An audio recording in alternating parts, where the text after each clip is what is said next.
сезімдеріміз қанша жасырып ұстасақ та шығып кететін бір кезеңі.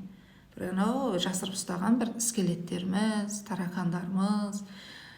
Мұны әрине сол уақыты келгенде комментарийдің астына жазып өтіңіздер, кімде қандай оқиғалар болды. Осы бұрынғы оқиғаларға, бұрынғы адамдарға қатысты. Және енді мына 4-нен 10 аралығында октябрьдің нағыз махаббат, шынайы кәдімгі, шын махаббаттың қандай болатынын сезетін боламыз. Әрқайсымыз басымыздан өткеретін боламыз. Осы кезеңде бір жолықтырған адамдарыңыз, махаббаттарыңыз, жолықтырған бір достықтарыңыз, немесе тұрған жұмыстарыңыз, кәсіптеріңіз, осының бәрі ұзаққа созылады, шынайы болып келеді. Жармасып алыңыздар, егер осы уақыттарда бір одақтар құрсаңыздар.